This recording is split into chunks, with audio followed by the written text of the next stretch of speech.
Apa sebetulnya ciri daripada ahlus sunnah wal jamaah? Ciri daripada orang bisa disebut kelompok aswaja itu bagaimana?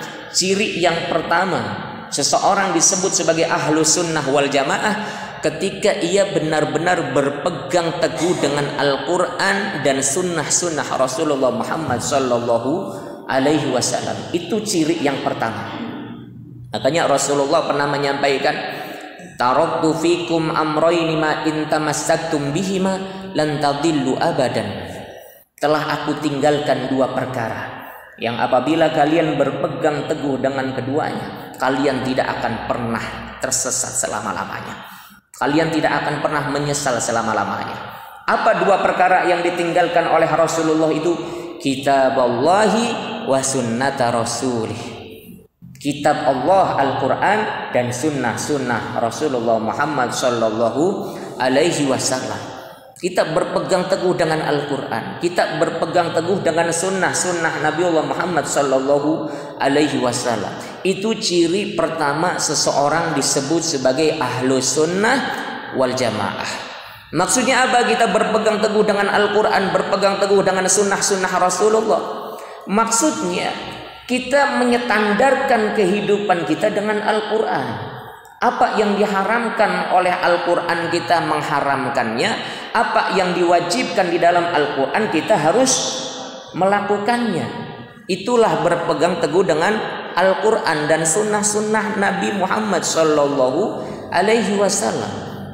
Jangan mengaku diri sebagai ahlus sunnah wal jamaah apabila pandangan hidupnya tidak menjadikan Al-Quran sebagai pedoman utamanya.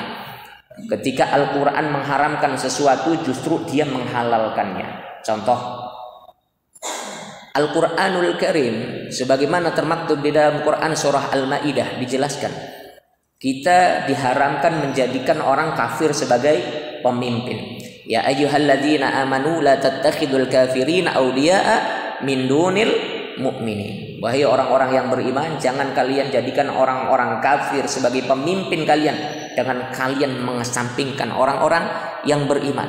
Berarti ini haram hukumnya.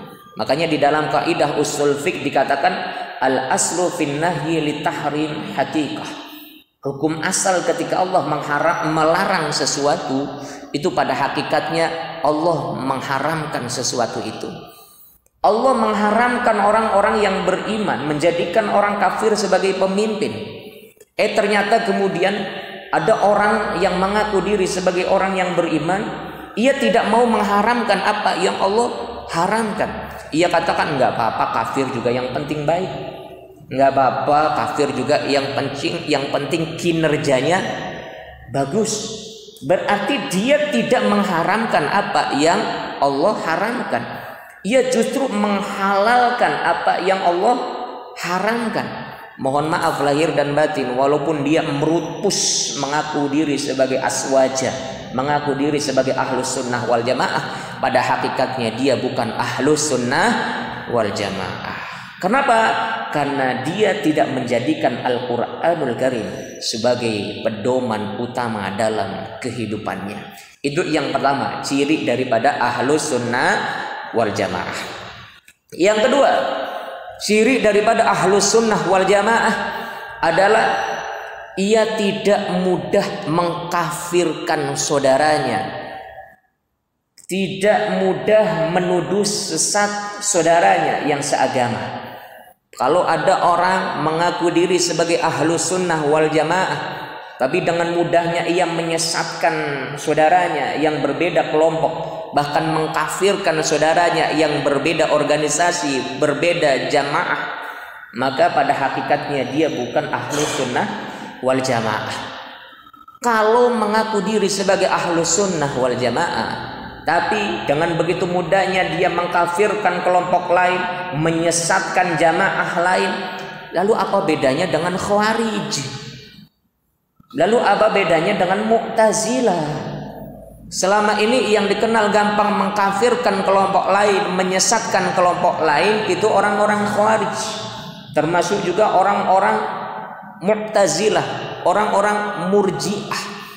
Kalau ada orang mengaku ahlus sunnah wal jamaah, tapi dengan mudahnya ini sesat, ini kafir, ini menyimpang. Lalu apa bedanya dengan Khawarij dia itu? Apa bedanya dia dengan Mu'tazilah?